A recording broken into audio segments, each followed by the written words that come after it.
Think आप लोगों को काफी इंस्पिरेशन, थैंक यू भैया, आप लोगों को इंस्पिरेशन मिलेगी। तो बुलाते हैं द मोस्ट आज सारे लोग एक साथ आ जाओ, सारे लोग एक साथ आ जाओ, ठीक है, फ्रेम में बिल्कुल आ जाओगे सारे बच्चे एक एक करके बेटा आपको इंट्रोडक्शन देंगे, अपना अपना नाम बताएंगे। मैं साइड हो जाती हूँ, सारे बच्चे आ जाओ, मैं यहाँ पे आ जाऊंगी, है ना। तो सब अपना अपना, ये देखो बच्चे लिख रहे टाइम वेस्ट, देखो ये सबसे ज्यादा पढ़ने वाला बच्चा है जैसे, है ना। तू तो बेटा सुबह से लेकर शाम तक 24 में से 26 घंटे पढ़ता है ना। टाइम वेस्ट बड़ा आया यहाँ पे। चलो सारे बच्चे अपना अपना नाम बताओ, क्या कौन कौन से बैच से पढ़ाई की है ये बताना है, और कितने कितने नंबर लेके आए हो ये बताना है। इनकी अभी काउंसलिंग चल रही है ना। चलो शुरू करते हैं, कहीं से भी शुरू कर सकते हैं, कहीं से भी। हाँ, मैंने यकीन बैच से पढ़ा है और मेरे 695 मार्क्स आ रहे हैं, ये लो। मैंने भी यकीन से पढ़ा है और मेरे 689 मार्क्स है। आपने लक्ष्य और अर्जुना से भी पढ़ा था पहले? यस मैम, पर फर्स्ट अटेम्प्ट में 574 आए थे। ठीक है। मेरा नाम प्रत्यक्ष है और मैंने लक्ष्य से पढ़ा है और यकीन से भी थोड़ा बहुत करा था 11th क्लास अर्जुना का। नहीं था? ना लक्ष्य, सिर्फ लक्ष्य। ठीक है। कितने नंबर आ रहे हैं? 695। 695, वेरी नाइस। सभी को मेरा नमस्कार, मैं Abdulal, I score 701 marks in NEET. मैं अर्जुना और लक्ष्य बैच से पढ़ा था, all while being a regular student at school. हाँ, मतलब स्कूल के साथ साथ में। हाँ, वो भी आईएससी बोर्ड, याद रखना। ये जो कह रहे हैं टाइम वेस्ट हो रहा है, उनको कुछ कहना चाहेंगे आप? गंदे शब्द निकल जाएंगे, प्लीज ऐसे मत लिखो। बी अ गुड किड यार, एंजॉय करो, तुम्हारे सीनियर्स है, one day you will be at a place. Jealous people, jealous. हाँ, जलते क्यों हो? जेलस, सपोर्टिंग, जेलस हो रहे हैं। चलो नेक्स्ट। मैं तेजस गौर हूँ और 11th में मैं अर्जुना से पढ़ा था, मेरा 690 का स्कोर है। और 12th में मैंने लक्ष्य से भी, उम्मीद से भी काफ़ी सारे चैप्टर्स किए हैं। Very nice, yes ma'am, very nice. तो ये सारे स्टूडेंट्स आप लोगों से, यार देखो, अगर यार उल्टा माइक पकड़ा है क्या? हाँ ऐसे है, वैसे तो आवाज आ रही होगी। तो सारे बच्चे पहले तो अपने भैया और दीदी को कॉन्ग्रेचुलेशंस बोलो, और जल कुकड़े मत बना करो बेटा, ठीक है।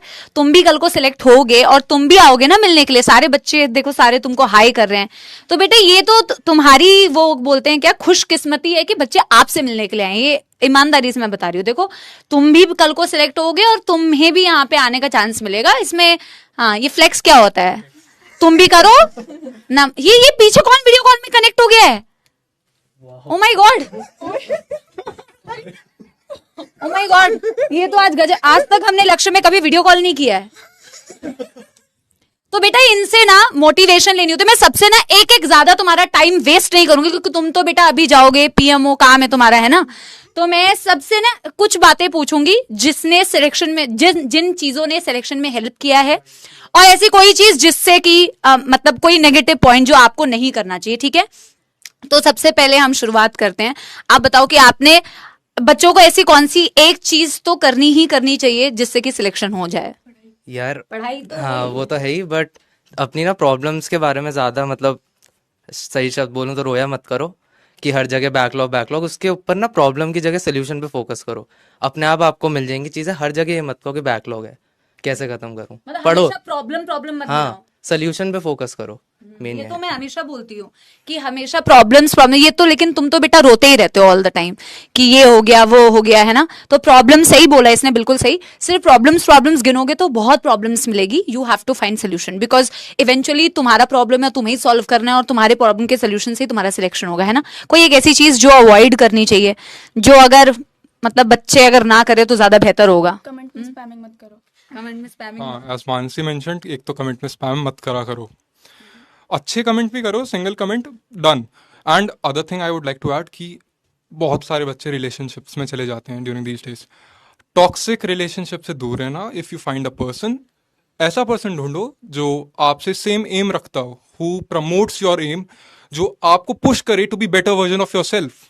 That is one thing I can add for myself. लेकिन इसमें मैं एक चीज ऐड करना चाहूंगी, इसमें मैं ये ऐड करना चाहूंगी बेटा, वो इसने बोला ना कि ढूंढने का समय नहीं है आपके पास अभी ज्यादा, तो ज्यादा ढूंढना नहीं है यहाँ पे। तो जो तुम नंबर लेने लगते हो ना कि नंबर दे दो, डोंट डू दैट बेटा। सब चीज का समय आएगा, ठीक है। एंड डेफिनेटली इफ नॉट, देखो कंपेनियन बहुत सारे टाइप के होते हैं, दोस्त भी कंपेनियन ही होते हैं। तो if you find right people around you who will, like he said, तो if you find right companion who is always going to motivate you to do right things, तो that is going to help you in your journey. जो आपको motivate करेंगे, ना कि ये बोलेंगे कि अरे भाई मत कर, कुछ नहीं रखा है, चल पार्टी करते हैं, क्यों अब है ना। हाँ, तो ये कहने का मतलब ज्यादा ढूंढना नहीं है बेटा। डोंट टेक मच इंस्पिरेशन वैसे आप कुछ कहना चाहते हैं? क्या क्या किया ऐसा कि मतलब सिलेक्शन हो गया? बायोलॉजी में क्या पढ़ा था? बहुत ज्यादा एक्स्ट्रा? एनसीईआरटी बस। क्या एनसीईआरटी के बाहर कुछ आता है? इनको लगता है कि बाहर से पेपर आता है, नहीं, बाहर एक शब्द भी बाहर नहीं होता है ना? Yes. तो अगर बायोलॉजी में टाइम सेव होता है तो आप फिजिक्स केमिस्ट्री को दे पाएंगे बेटा, ये मैं हमेशा कहती हूँ। स्ट्रॉन्ग सब्जेक्ट कौन सा था? बायोलॉजी। बायोलॉजी, ठीक है। और वीक कौन सा था? कोई नहीं था तभी। हाँ, फिजिक्स। फिजिक्स। तो फिजिक्स कैसे मैनेज करा यार? एमआर सर से पढ़ के। Question practice? एमआर सर से पढ़ के। नहीं तो खुद से भी तो कुछ किया होगा ना? खुद से कुछ खास नहीं, सर के नोट्स बहुत होते हैं और बस। क्वेश्चन प्रैक्टिस कैसे की थी? क्लास की? हाँ, क्लास के, यस, डीपीपीज क्लास के टेस्ट बस। ठीक है। टेस्ट देना कितना जरूरी है? मैम टेस्ट ही जरूरी है। मैं यही रिकमेंड करता हूँ कि टेस्ट को कभी मिस मत करना। इधर आ जा, सामने आ जा। चाहे तैयारी हो ना हो, टेस्ट जरूर देने हैं। और उसके बाद एनालिसिस सबसे इंपॉर्टेंट है, क्योंकि अगर वो नहीं किया तो उसका कोई फायदा नहीं है। मैंने एक भी टेस्ट का एनालिसिस मिस नहीं किया, जो देता था हमेशा एनालिसिस करता था और इम्प्रूव होता है। एनालिसिस मतलब कैसे करता? क्या मतलब कि कौन से टॉपिक पे गलती की है, कौन से क्वेश्चंस में गलती की है? एनालिसिस में सब कुछ आता है, किसमें गलती करी है, सिली मिस्टेक की वो आगे नहीं होनी चाहिए। और एक नोटबुक मेंटेन कर लो और हर टेस्ट से पहले वो देखो कि मैंने पहले इस चैप्टर में कहाँ गलती करी थी। तो अगर उसको एक बार देख के भी चलेगा टेस्ट से पहले, तो वो गलती आगे नहीं होगी। ठीक है। तो तू हर टेस्ट में करता था ऐसा? यस मैम, मैंने पूरे साल किया। रेगुलर टेस्ट देता था? हाँ मैम, चाहे तैयारी हो चाहे ना हो? मैम मोस्टली तो होती थी तैयारी, जब नहीं भी होती थी तब भी थी। ठीक है।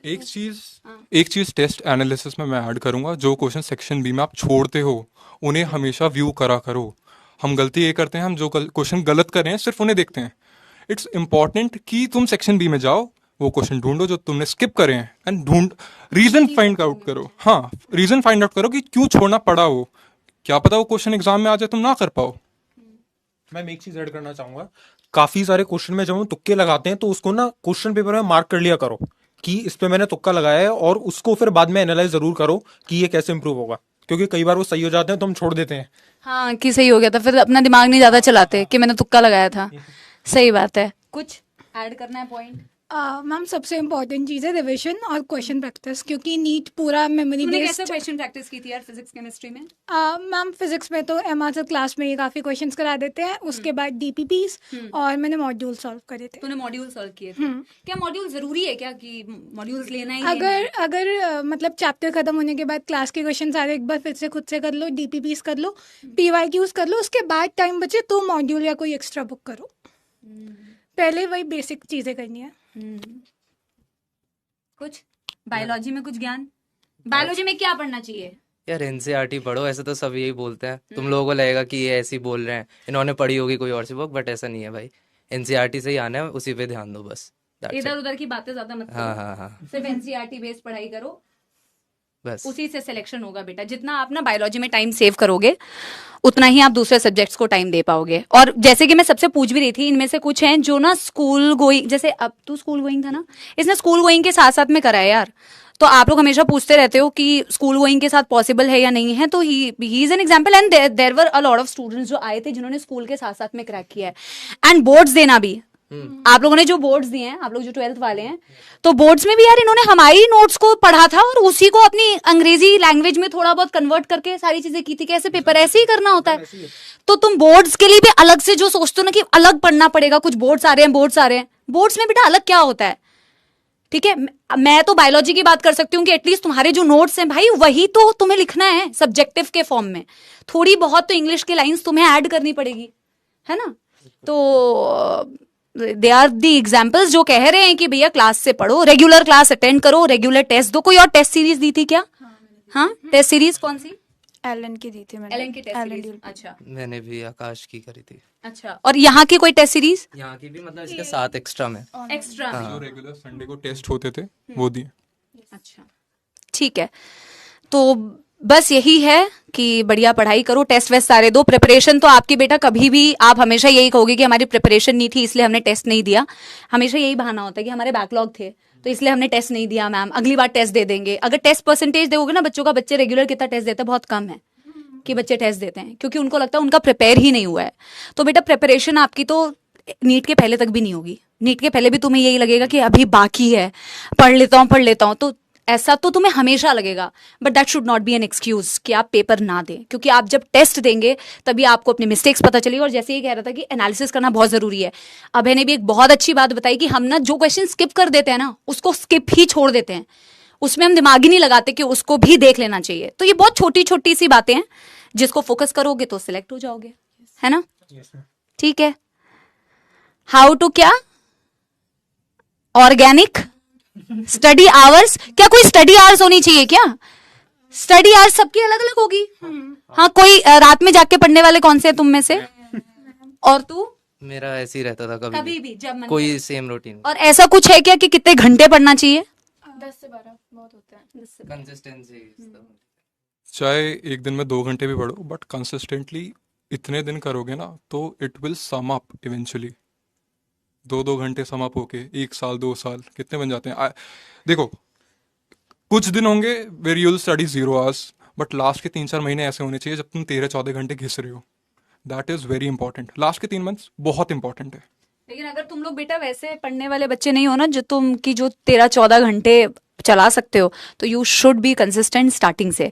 एकदम से इतना बेटा लोड ना पड़े तुम्हारे ऊपर। कंसिस्टेंटली अगर पढ़ोगे तो एकदम से बहुत ज्यादा लोड नहीं पड़ेगा। एकदम से लोड पड़ता है तो आप बहुत पैनिक करते हो, और पैनिक में पढ़ाई नहीं होती है। जब आप पैनिक कर रहे होते हो ना, तो बल्कि आप और कम पढ़ते हो, आप पैनिक में ही पूरा टाइम वेस्ट कर देते हो, है ना? ठीक है। ऑर्गेनिक के लिए किसी को कुछ देना है? ऑर्गेनिक के लिए कुछ बताना है? सब में बस क्वेश्चन प्रैक्टिस करो, यही बोलूंगा। कोई अलग ट्रिक नहीं होती किसी भी चीज की, सवाल लगाओ, हर चीज हो जाएगी। That's it. ठीक है, थैंक यू वेरी मच, आप लोग आए। ठीक है, हम लोगों ने सारे बच्चों के साथ में चाय पार्टी करी है ना, है ना? और खाना पीना भी खाया है ना? हाँ, और गाना भी गाया है ना? तो ऐसी ही उम्मीद करते, बहुत अच्छा लगता है। वैसे मैंने इनको क्लास वाले दिन बुला लिया तो ज्यादा टाइम नहीं मिला। अब देखते हैं, कभी दिल्ली में कॉलेज मिलेगा इन लोगों को तो मिलेंगे, नहीं भी मिलेगा तो कहीं और से भी मिलने आना तुम लोग। ठीक है, गाड़ी में भी घूमे हम लोग बाय द वे। ठीक है, सबको घुमाया हमने, बहुत मजे किए, बहुत अच्छा लगता है बेटा। बच्चे आते हैं, आप ही में से पढ़े हुए बच्चे आते हैं तो हमें बहुत अच्छा फील होता है।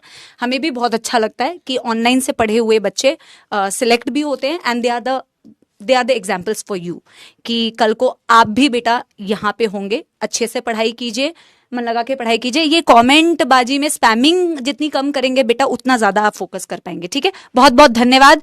ठीक है, मिलते हैं। अभी मैं तुम लोग को बाय बाय अच्छे से तो नहीं बोल पाऊंगी, ऐसे ही बोल पाऊंगी। ठीक है, bye bye bye bye. Thank you thank you thank you thank you. मिलते हैं ना। Bye bye bye bye.